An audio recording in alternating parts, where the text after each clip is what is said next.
Very important to be clear that when you're sitting in meditation, it's the awareness, aware of the body breathing. Right there is the shift from being a person to being the awareness. So you're practicing being what you are when you're meditating, right?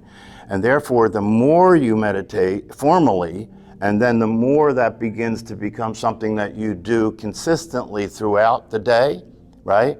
As Rupert Spira would say, you're repopulating your consciousness with the truth by practicing that, right? And the mind and the person will say, I can't do that. That's too difficult. That's too hard, you know. That's all just trying to keep you away from doing it, right? Because remember, according to the person that you consider yourself to be, unfortunately, still a lot of the time, right? This is a threat. To do this stuff is a threat. Which is why we say in the practice of meditation, it's important to understand you're practicing dying. Literally, you're practicing dying when you're practicing meditation, because you're sitting there practicing not being what you're not, aren't you? Right? And what are you that you're not? The body and the person. Therefore, if you succeed, what? It's a death. It's a death. So you're practicing dying. And if you practice dying consistently, the fear of death will disappear. There will be no fear of the physical death. So that when the time comes for the body to die, you can be there for it. Because you're not dying. You can be there.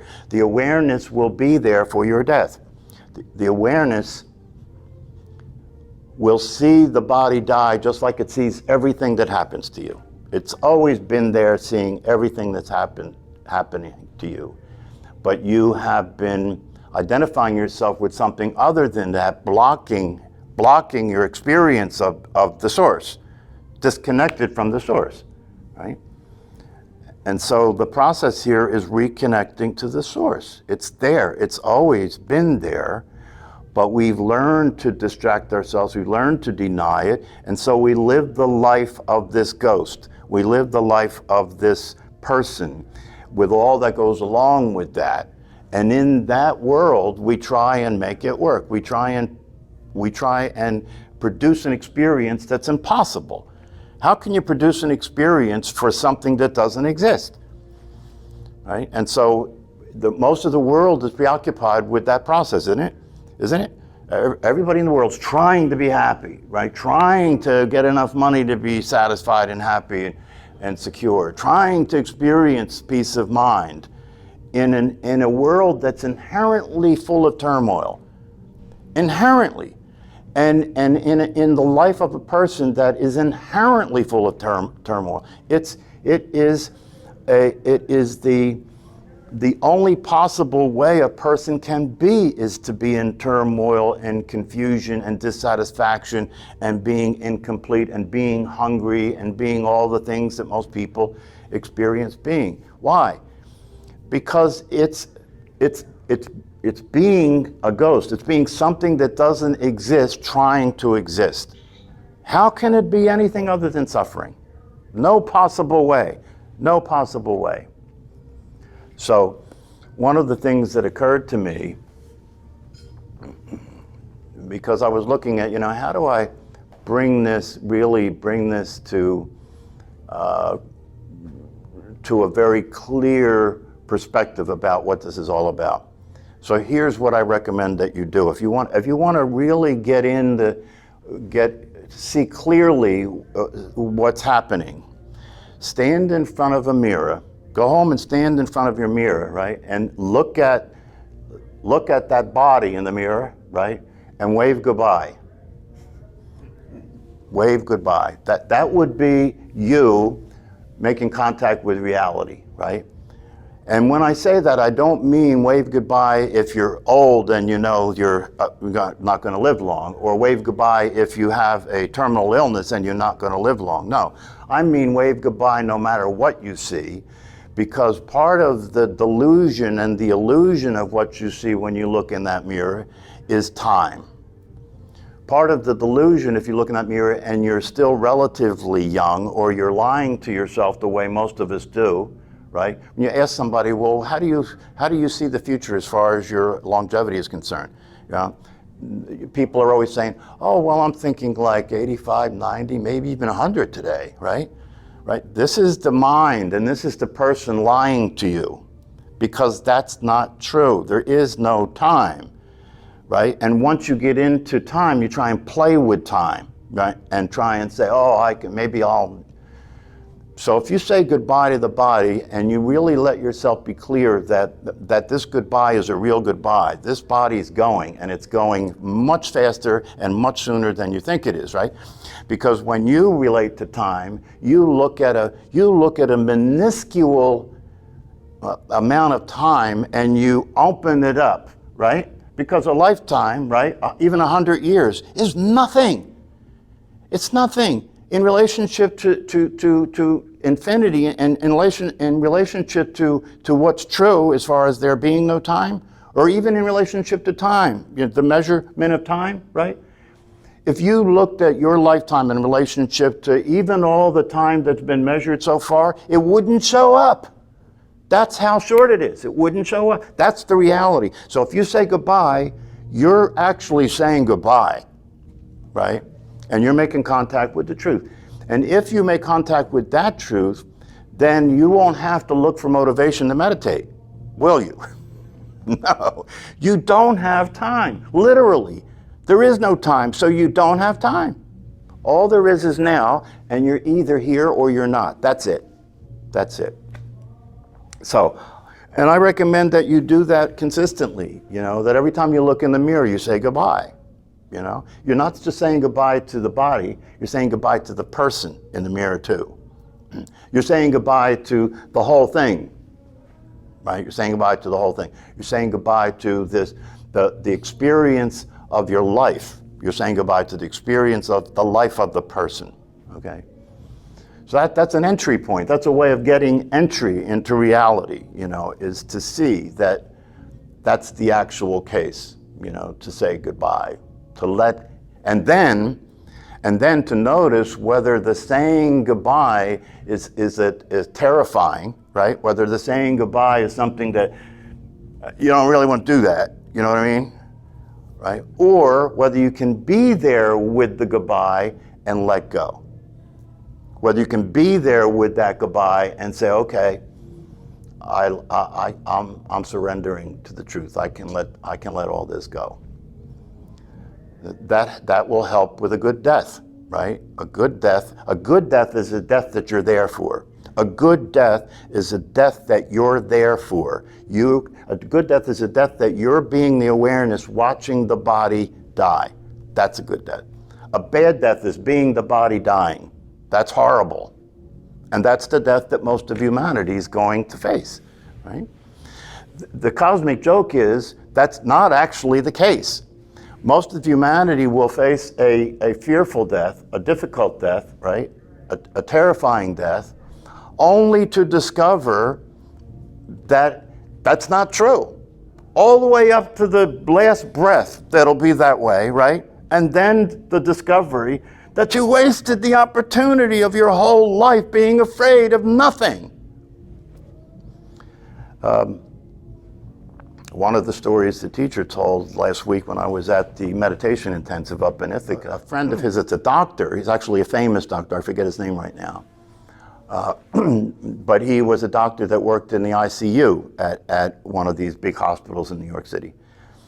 And you know, there are these cases of people who they bring back, who come in that are clinically dead, right? And and you know, there's a very, very limited number of these cases exist. But this guy said in one night when he was working in the ICU, 3 people came in that were clinically dead in one night. He said that never happened before. That's just so odd. And he said the thing that was amazing about it is that they were not related to one another. They didn't see each other. They were different in every way, shape, or form. And they were all resuscitated. In one night, 3 people were resuscitated. 3 people were brought back in one night. Never happened before.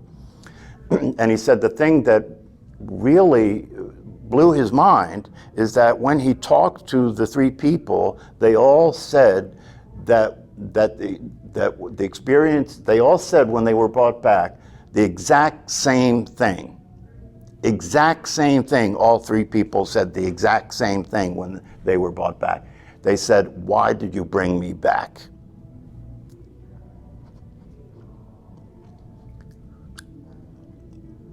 So this is what I'm referring to. You know, you're terrified up to the moment of your death, and then on the other side, it's like, oh shit, what was I afraid of? That's what we have to have faith in. That's what we have to understand. That's what we have to allow ourselves to discover. That's what we have to allow ourselves to experience in sitting meditation. That when you sit there and the awareness of the body breathing, and you're experiencing that you're not the body, you're dead. Don't you get it? That's death. You're experiencing that you're not the body, but you're there, and you're fine. And if you really allow yourself to relax into that experience, not only are you there and you're fine, but the more consistently you're in that place, you begin to experience what it's like to be in the natural state. You start to experience joy. It's just there. You start to experience peace. It's just there. It's just your nature. You just start to experience joy and peace. It's just your nature. You start to experience what transcendental wisdom is. Transcendental wisdom.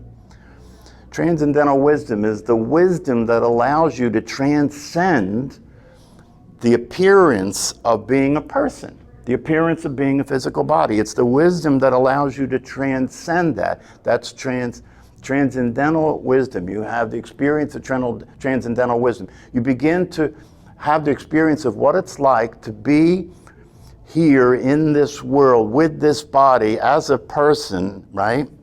But experience it with transcendental wisdom so that how you see it is different than the way you were seeing it as a person. That's transcendence, you see? The person's there, the person's mind may be still working the way the person's mind is working, but you're seeing that mind and you're seeing what you're seeing as well as the mind, the person, and the body completely differently than you were seeing it when you were in the person. The teacher up there, about 20 years ago, he was sharing that his house burned down. The Zen Center burned down, right? And he came home one night, his wife was away, and he drove up the driveway and the house was like on fire, like really on fire, right? The firemen were already there, right? And so he drove up and he got out of his car and the fireman came over and he said, "Is this your house?" And he said, "Yeah." And he said, "Is there anybody in there?" And he said, "No." "You have any pets?" "No." And he said, "Well, we're gonna let it burn. It's too, we can't put this out, it's too far gone." So there was a news people there. So this newswoman comes over with a microphone. You've seen this all the time, right? When I see this stuff on the news, I cringe. When somebody's experiencing a crisis, they run over to them. "How's it feel to lose everything? How's it feel?" You know, because we all sit at home looking at that, right? We all sit at home and say, "Oh, good, that's not me," right? That's what they're selling you. You know, they're selling you the experience of it not being you by put to the person that it is happening to. You know. So the newswoman goes over to the teacher, right? Now, at this point, he's been, you know, a practicing Zen monk for many, many years, right? And she sticks the microphone in his face and say, you're standing there watching your house burning and all your belongings and everything is going up in flames. How does it feel?" And he looked at her and he said, "Do you have any marshmallows?"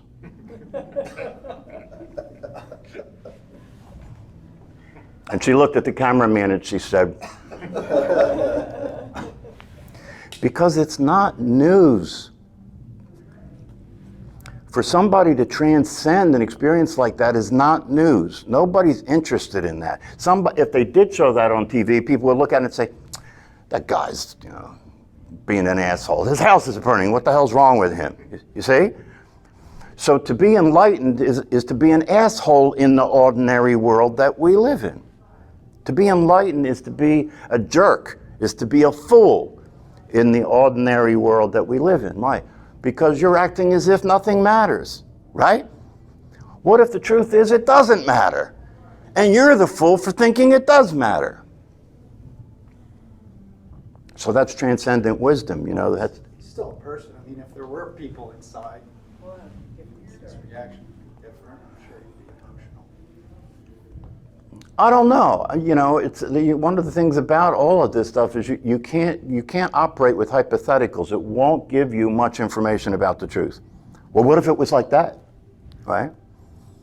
It's not to say that there aren't times when he doesn't take things seriously and deal with it seriously. And it's not to say that he doesn't have emotional experiences, right? But transcendence means that while that's happening, that's not the experience, that you're not limited by that experience. Even if you're on the cross being crucified, right?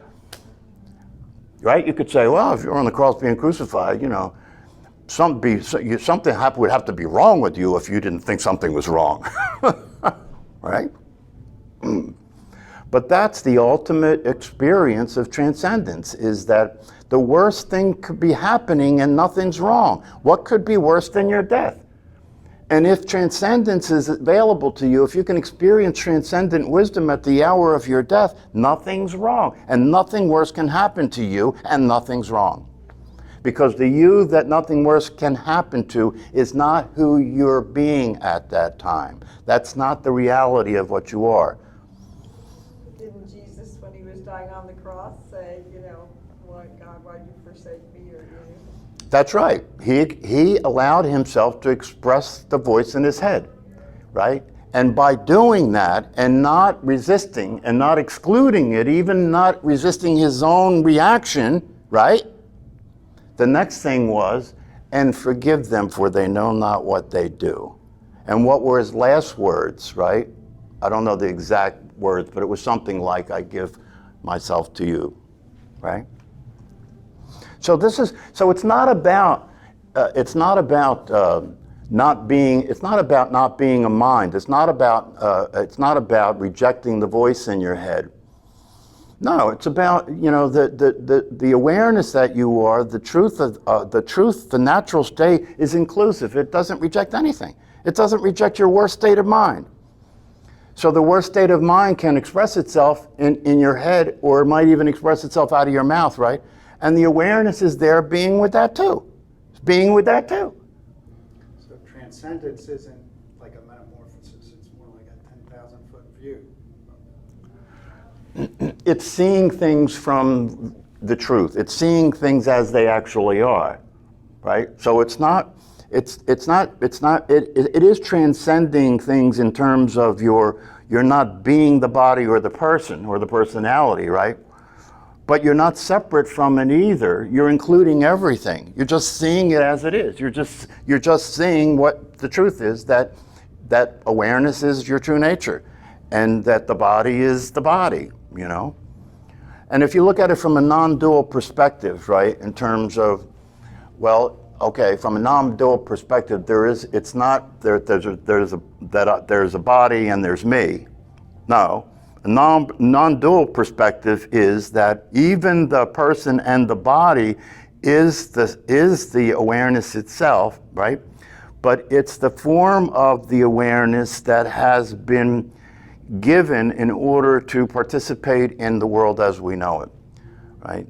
So it is the non-dual experience is that all there is consciousness, that it's all awareness, right? And that it's showing up in a particular way in space and time temporarily so that the experience of being in the world and having a human life can occur. That's all.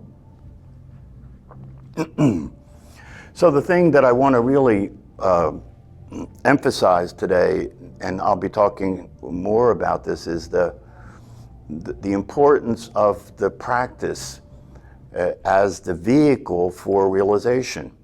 So if you say to me, I understand what you're speaking of, I am interested in what you're speaking of, and I do want to experience the truth. I do want to experience my true nature. I do want to be awake. I do want to be fully realized. Then you have to understand that meditation is a way of having that occur. It's a way of having that happen. And the readiness for that to occur is another part of this. They say that if a stack of wood is super dry and you throw a match near it, it will go up. It will all go up, right? Super dry. If it's a little damp and you throw a match to it, it'll take time for it to light. If it's wet, it takes even longer for it to light. That's referring to the state of mind. If your state of mind is open and receptive, right, so that when things come up that are trying to get you to avoid the truth, try to get you to get away from the threat of the truth, right? That you maintain a receptive, open mind, that you don't go along with that. See, that's what happens when people come here to meditate for the first time. You've been here and you've seen it. They come to meditate for the first time, and they can't make it through the meditation, right? Because the voice in their head says, this is too much, I can't do this, this is too difficult, right? And instead of staying open and receptive like dry wood, right? They become damp and wet, and then they have to follow the lead of the mind and get up and leave. So you can have a say about how receptive you are. You can have a say about whether the sound that comes through that wall is a distraction or not. That's what I'm talking about. You can have a say about your mind. And it doesn't mean that you have to reject your mind. This is another big mistake that people make. They reject their mind. If your true nature is receptive and inclusive and loving and open and kind, and you reject your mind, that's an aspect of the mind rejecting itself. That's not awareness. That's not your true nature. It doesn't reject anything, right? So when the mind presents you with when the voice in your head says, oh, that's a distraction, I can't meditate, that's a distraction, you say, thank you for sharing that. And you just keep meditating. But if it says, oh, that's a distraction, I can't meditate, and then you follow that up with, yeah, and why don't they do something about that? And that's not right, and I'm going to talk to somebody about this. You see what I'm saying? You're gone. You're gone because now you've identified with that. You're not here anymore, you see. And you don't have to reject it. You don't have, and when that voice says that, you don't have to say, oh, this is another version. That voice says, oh, that's a distraction. And you say, oh, that's the voice of my mind. I can't listen to that voice. I have to resist that voice. I have to reject that voice. That's the same thing, But if that voice says what it says, and it says, thank you for sharing that. Because you have to understand, the voice in your mind is not the enemy. It's a program that's designed to have you survive. It just doesn't know the truth of who you are, that's all. So thank you, thank you. That's the way you relate to it, whether it's that or anything else that comes up. When, here's another example, when people sit in meditation, and the reason that they can't stay with it is because it's too uncomfortable to be with you. It's too uncomfortable to be with the mind. As I go through my day, I can stay out here. I can be distracted enough. I don't have to pay attention to this mess, right? If I sit here and be silent, it's like, You can't be with your own mind, right? So you're rejecting, this rejection is going to set you up to be stuck. But if when that comes up, it's like, oh, I love you. You see? You accept your mind, you love your mind. It's like a little child. It doesn't know what it's doing. It's the same thing that Jesus said, forgive it, for it knows not what it's doing. You see?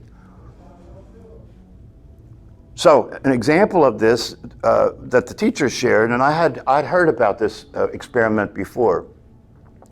They did an experiment, a psychological experiment, where they had people sit at a table in a room, and they put a button on the table. And all the instruction was, come in the room, sit at the table, there's a button there, sit there for 5 minutes, and don't do anything in particular, just sit there for 5 minutes, right?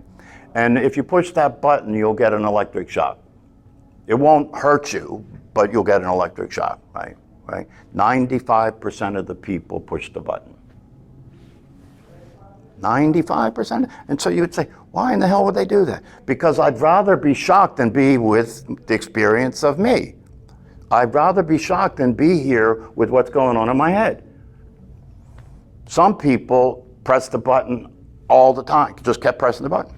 Right? But look at what it says. It says what people will do. I will torture the body. I will punish myself. I will subject myself to pain in order to get away from the experience of being with my own mind. What a situation! How clear can you see what human suffering is? How clear can it be than that, right? And if you understand that, and then you watch yourself go through your day, and watch yourself rejecting your own thinking, rejecting your mind, rejecting your emotions. I don't want to feel that. I don't want to think that. I don't want to be present to that.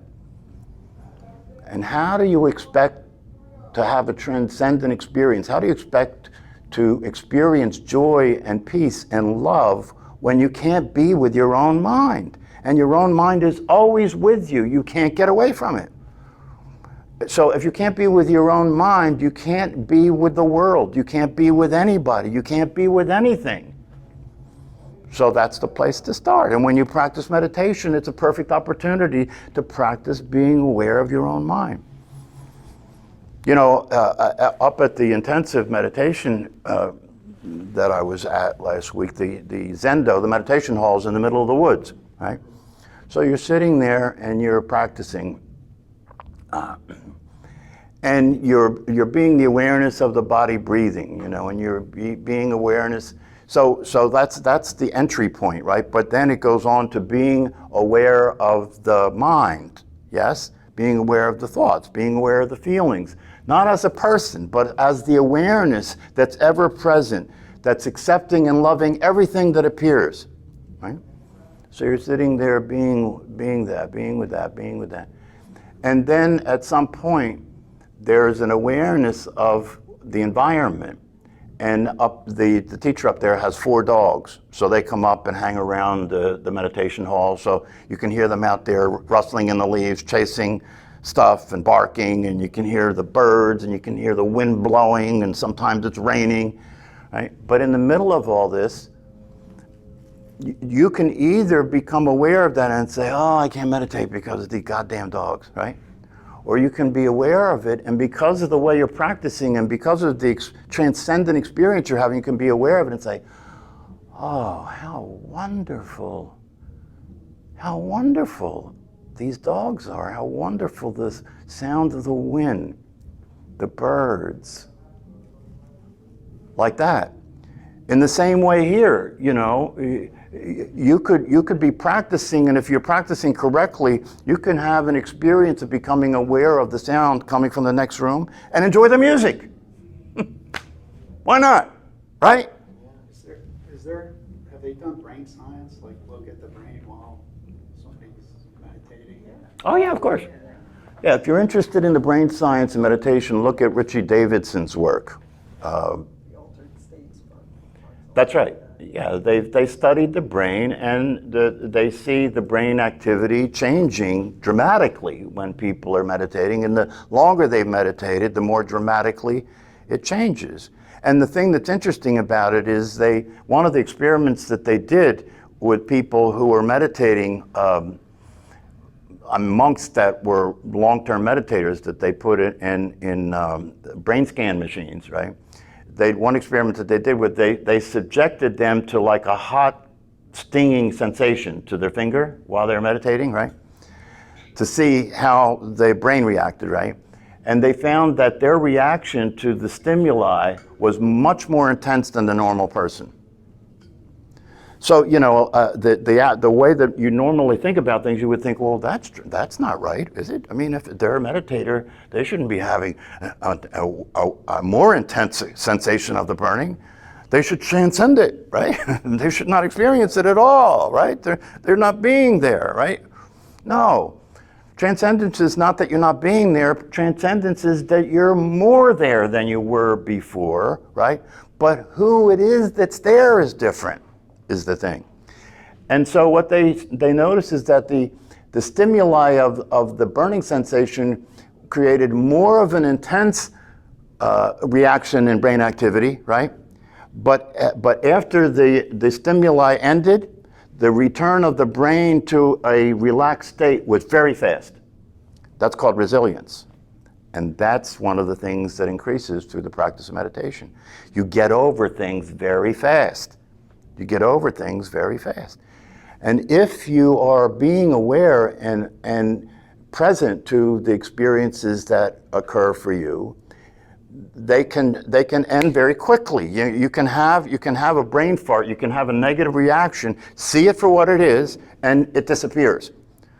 Or you can have a negative reaction, and because you're not able to use transcendent wisdom, you have a negative reaction, then you have a negative reaction about the negative reaction, and a negative reaction about the negative reaction, and it keeps getting bigger and bigger and bigger, right? Until you're like freaking out, right? So I'll share one more experience that I had when I was up there. The room that I was staying in is a part of the teacher's house. Me and the head monk that was leading the meditation meditations in the meditation hall were staying in the two rooms that were adjacent to the teacher's house, but we had exits that went to the outside, right? So I came back to my room one day, and as I approached the room, the door was open. And it was a windy day with a lot of leaves blowing around, right? So I went in the room, there were leaves all over the place that were blown into the room, right? So I said, what are you gonna do? So I swept the leaves out, shut the door, and I'm in the room. A couple hours later, I'm sitting on the bed, and I hear this poke against the door, and the door opens. So I get up and I look, and it's one of the teacher's dogs pushed his nose against the door and opened the door. So I'm thinking, what the hell is this, right? So the mind comes in and says, this is a message. The wind tried to give you the message, but you didn't get it, so the dog came. And the message is your door is open. So I'm thinking, oh, my door is open. I'm getting messages, right? So the next meeting I had with the teacher, I shared it with him, and I said, oh, the wind, and then one of your dogs came and poked the door, and the door opened, and I realized this is a message. And he's looking at me like, what the hell are you talking about? So he says, well, you're probably going to be visited by those dogs again because that room is attached to our house, and the bathroom in that room opens up into our house, right? And so the dogs, when they want to come in and they can't get in through the front door, they come to that room and push the door open because that door doesn't close all the way, and then they can go through the bathrooms and come into the house. So I'm sitting there thinking, oh, you're such a jerk. But the thing about the way he related to it was like, it's like, I understand that I understand why you would think that, right? It's not a problem, right? So then I walked out of that interview, and it's like, in my mind, it's like, oh, well, now the truth has been revealed that you're just a fool. You'll believe anything. You'll believe anything, right? But it took me about a minute to let that go. That's resilience. That's resilience. Like, okay, this isn't consistent with who I really am. What a wonderful lesson to understand that the interpretations and the meaning that we give to things is almost always not true. That's the teaching, right? Human beings and human brains are meaning-making machines. You have everything mean something, don't you? Yeah. And you know what the truth is? Nothing means anything.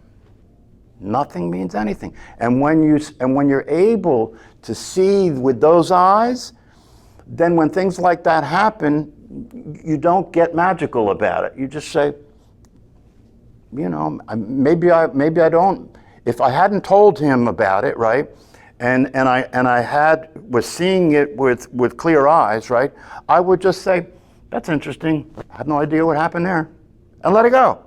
But the mind will come in and say, oh.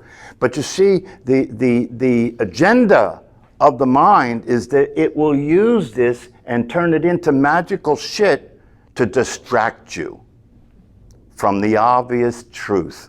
And the obvious truth is just what happened. You don't have to add anything to it. That's just what happened. Oh, that's interesting. And then let it go. That will save you a lot of time in your life, because I trust you that you and me and the rest of humanity are giving so much bullshit meaning to so many things and then acting as if those things are true that we waste a tremendous amount of our energy, right? If you start paying attention, you'll see it. Okay, so as I said, this last week was a very powerful experience. I have a whole new volume of insight to begin to share with you about how to use meditation as a vehicle for the actual realization of the experience of who you are. So I hope to see you guys consistently and regularly here, and I hope that you understand that the practice of meditation is something that is not just about this class. It's about something that, if you understand the possibility, you do it every single day. Consistency is everything, and if you understand what you're doing and you do it every single day, you will find yourself having inexplicable experiences of joy. You'll be walking down the street one day and like, I'm happy. You know what I mean? It will like be confusing. Like, how can I be happy in this world? But I am happy, right? That's what begins to happen when you practice consistently, because you're creating openings for the experience of the truth to express itself. Okay, so I'll see you guys next time. Door opened. What's that? Just like the door opened. That's right.